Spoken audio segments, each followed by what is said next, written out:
This video is sponsored by Surfshark. Unreal Tournament 1999 is an underrated gem of a game. To this day, it still plays great, and the amount of different maps is still impressive. Gothic cathedral-like structures to a sci-fi arena, ancient temples to caves, castles to castles, but they're in space now, I guess. To get this working though, it's recommended to download a fan-made patch and toss it into the game, and that's easy enough to do. In fact, it's easier to do than downloading the actual game. As of December 2022, Epic Games has taken all of their games off of Steam or GOG. But not to worry, I'm sure this was done just to move it to the Epic Games Store. They've had this digital storefront for years now, and they've invested heavily into it. Nope. The best part of the whole experience, if you could buy it, is the weapons, and they're really fun. There's a rocket launcher, a sniper rifle, a minigun, all of these are great. And then there's some funkier stuff, like the Ripper, which fires exploding, bouncing saw blades, and the Redeemer, which is a homing rocket launcher. What the? But the weirdest of all these has to be the bio rifle. This has two fire modes. There's a single shot mode where you just click and it fires a little green blob of goo. And then there's a charge shot where you hold right mouse button and it shoots out one big blob that can hit the terrain and have fragments of goo fly out afterward. Unreal's bio rifle is the main inspiration for the Corrosive sludge pump, Driller's third primary weapon in Deep Rock Galactic. You can tell this is the case because I asked Mike, the lead game designer at Ghost Ship Games, and he said yes. Mike is very nice and cool, by the way. On the surface, the sludge pump seems very faithful to its predecessor. That is true for its basic functionality, but I would argue Deep Rock innovates in ways that make it better than the bio rifle and what I would consider the most unique weapon in DRG. Sorry to Tim Sweeney or Cliff Bleszinski or whoever made that. Also, the name Cliff Bleszinski is amazing. I can't believe that's a real person's name. It sounds like a Nickelodeon show or something, like the real-world equivalent to Kick Buttowski. On November 4th, 2021, Deep Rock Galactic got its largest update to date. Season 1 Rival Incursion not only introduced the season system in its entirety, but also a new mission type, new enemies, 4 new primary weapons with upgrades, overclocks, and all the previous frameworks, and a whole bunch more. These were teased throughout the year before the update, and also prototypes for new weapons were shown off at the anniversary stream earlier in 2021. It isn't uncommon to have communication with the people making a game during development at this point. That being said, not many are doing it quite like Ghost Ship. Right now, anyone watching this can pull up the Steam news page and peruse through the past. Even as early as a closed alpha announcement, Robert, the art director, writing about early biomes in March of 2017, going into little descriptions on what would become radioactive exclusion zone, or how in closed alpha version 0.3.1, they accidentally removed beards from the game. Each update would feed back into itself. The game's a dang Ouroboros. They'd release an update, community would respond, and development would evolve. Even in the case of things that are completely non-essential, like being able to save Doretta, for example. They didn't have to do that. They didn't have to put effort towards this and time. It just shows that they care. Without years of open development, I doubt an update of the scale of Season 1 would have happened. Early access can be done well, sometimes, rarely, if you look really hard. In some cases, it could even be one of the biggest games of the year. Look, I put Baldur's Gate 3 in the video. You have to like me now. Season 1 had to take primaries in a pretty weird direction since they've already explored quite a few weapon types. None of them match up to the sludge pump though. It's weird. One thing was apparent right away though, and that's how great it feels to use it. Just like how great it is to use this video's sponsor, Surfshark. Surfshark is a virtual private network that encrypts all information sent from the device you're using to the internet, protecting your personal data from ending up in the hands of companies or people who you don't want accessing it. Surfshark will replace your IP address and make it look like you're in a different location, and you can choose which location from the app. This allows you to bypass censorship online and gives you direct access to media you normally couldn't. Is one of your favorite shows no longer available in your country? Use Surfshark and say you're in Italy or wherever, and now you can watch it. Some games are even region locked, and Surfshark can give you access to those too. Keeping yourself safe online is made extremely simple with a VPN. With the press of a button, your data will be encrypted. If you're on unsafe networks like public Wi-Fi, this can save you a lot of trouble. Surfshark also offers Clean Web, which helps by blocking trackers, ads, and nastier stuff like malware and phishing attempts while online. If you want to protect your data online, go down to the description and click the link or use code sniss to get up to 6 additional months free with Surfshark. It's risk-free with a 30-day money-back guarantee. Thank you to Surfshark for sponsoring this video. Using the sludge pump feels more like using a tool than a weapon. This is a compliment, by the way. Driller wields many creations that teeter between utility and nightmare. His fundamental class item is 2 massive drill hands. In concept alone, the cryo cannon is horrifying, and the wave cooker is a handheld microwave with infinite range. Out of all the 4 classes, he is objectively the most deranged. Imagine a Swiss Army knife of war crimes, and you've got this guy. On first look, the sludge pump is a concoction of piping, valves, and what appears to be a concrete mixer, all tied together to create a thing that spits goop out. It's bulky, confusing, and most definitely concerning. The sort of thing that shouldn't work, but somehow does. One of my favorite details is the interact animation. You crank this little sludge crank, turn the old slime wheel, as we all do sometimes.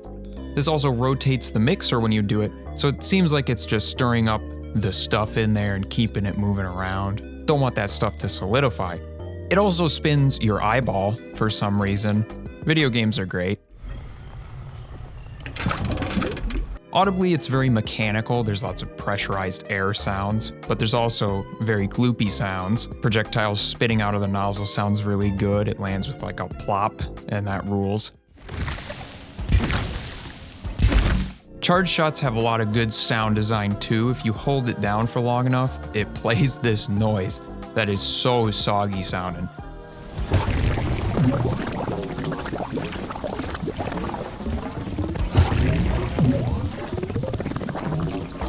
I wish I could know what was used to create this kind of sound. Like, did someone churn slime next to a microphone? It sounds wicked. The reload process is interesting too. Driller locks a small orange canister of green stuff into the top to refill it. I'd like to imagine this is an ingredient that gets mixed with the rest of the substance already inside the weapon, like doing a little science experiment every time you reload. The sum of these parts creates more than it seems. You aren't just using a sludge pump, you are the sludge. It's a vibe, almost like a subclass of just a really smelly, gross guy. In 2019, The Guardian did an interview with John Romero.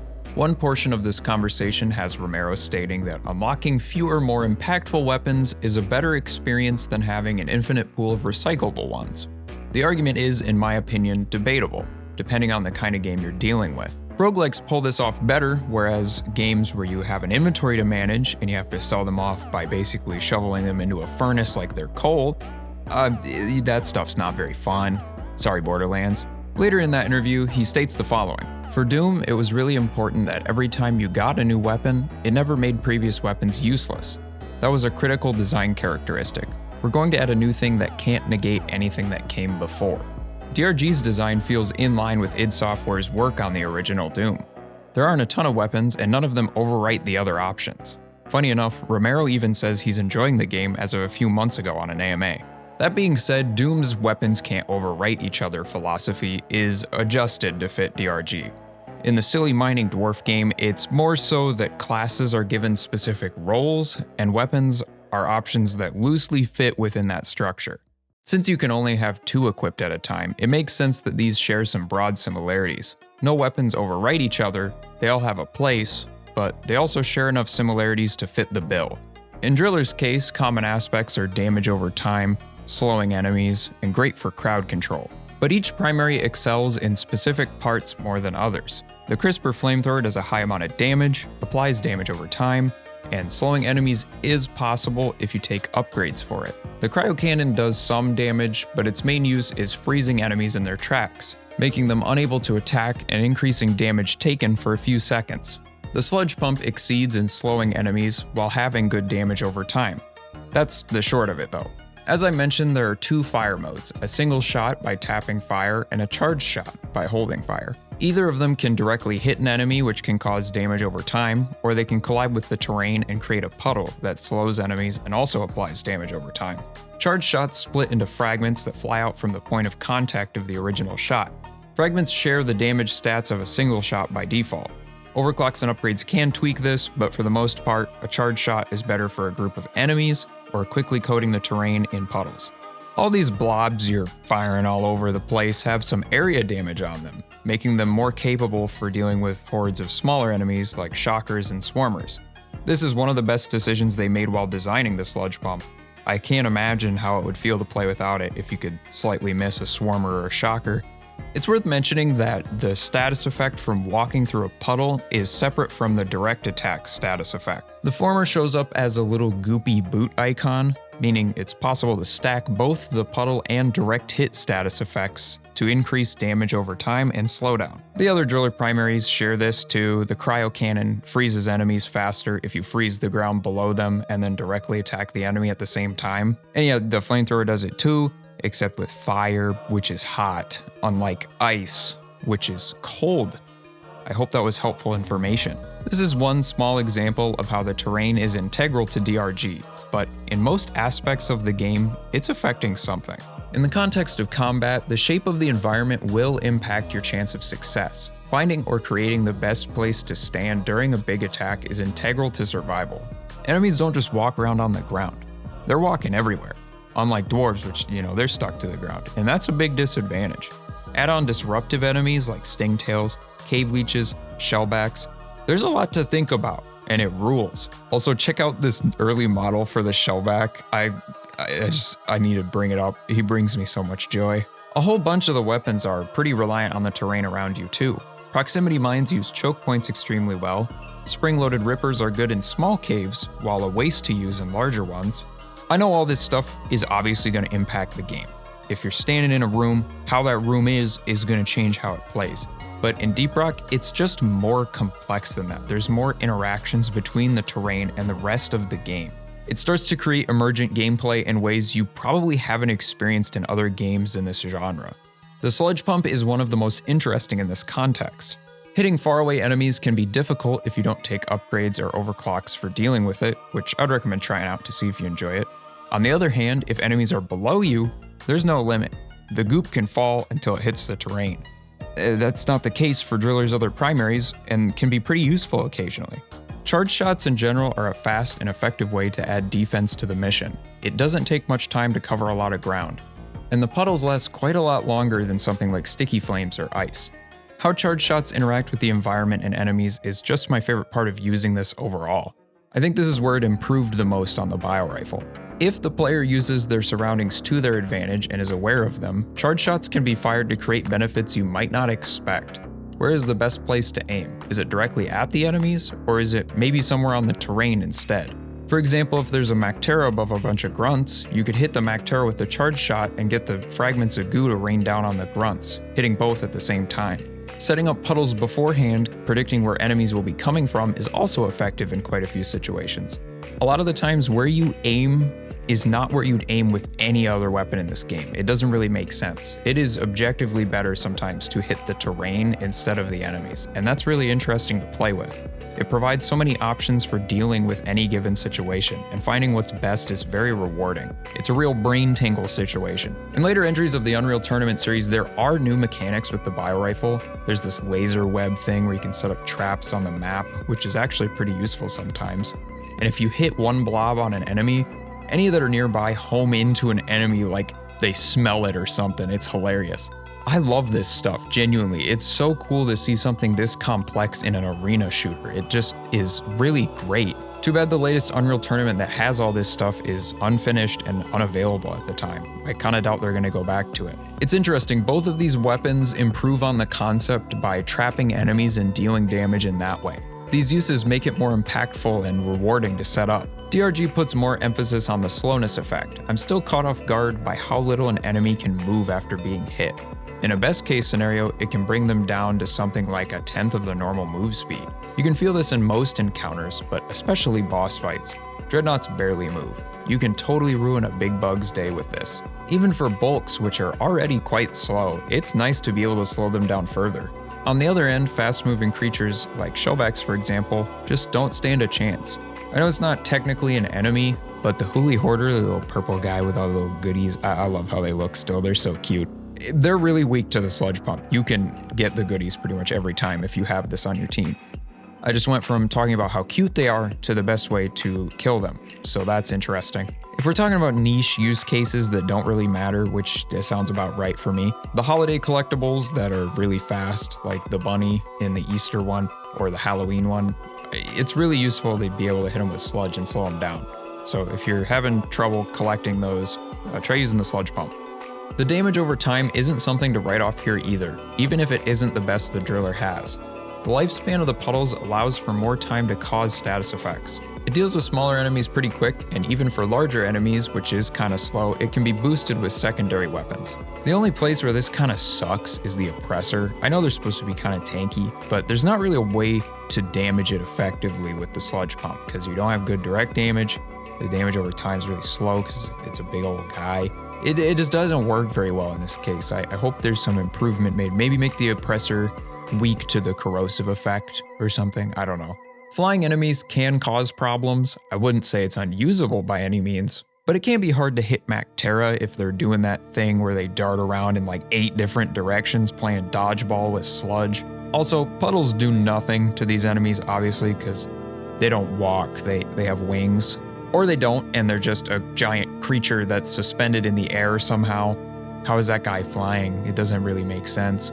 Also, speaking of enemies suspended in the air and flying somehow, the Halloween skull guy from this year's event was getting the walking in a puddle status effect when I'd hit him, and I have no idea how that's happening, but I'm more scared of it now than before. I also noticed you can slow down the Corruptor with this, and it might be useful in a team scenario, but it's definitely not great in solo. Don't try it there. Juggling between the different items is just not possible in this situation.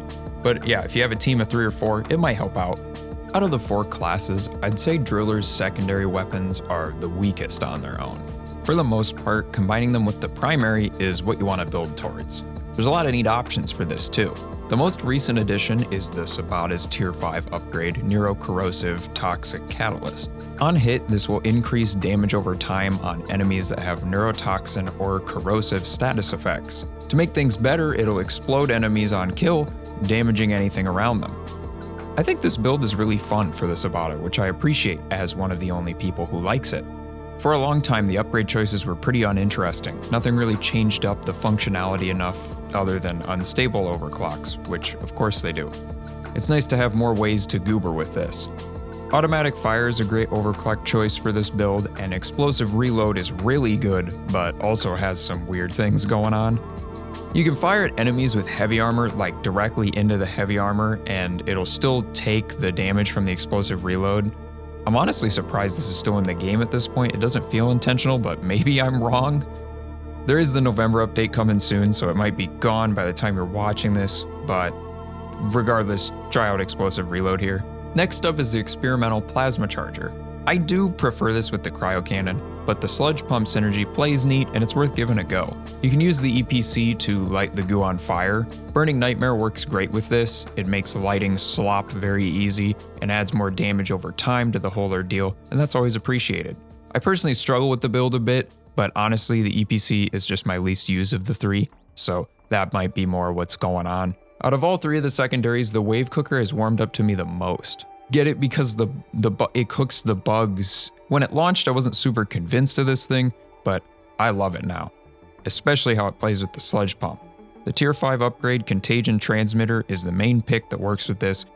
Combine that with the unstable overclock Gamma Contamination, and it's a match made in heaven. There's nothing quite like applying status effects like the dwarven equivalent of a Soul Swamp. I'm pretty confident this is the secondary I've used the most since it came out. In the future, I'd love to talk about the wave cooker on its own, but that's for another video. That's all I've got to say. The corrosive sludge pump holds a special place in DRG for me. For a weapon that is so hard to come across for comparisons, it's really well implemented into the game and has been from the start. Not only is it exploring new ideas and mechanics, but also elevating those ideas to fit into Deep Rock Galactic's gameplay. What are your favorite things about the sludge pump? Is it your favorite driller primary or is something else? Let me know in the comments and I'll check a few of them out. Thank you again to Surfshark for sponsoring this video. Their support helps make this content possible. Their link is in the description. Thank you to my patrons. They get an extra bonus cut part of this video where I talk about what the sludge is made of. It didn't really fit anywhere into the script, so I just kind of put it on Patreon as a little extra bit. So if you want to see that, check it out. And thank you for watching this video. Hope you have a good day. Rock and stone.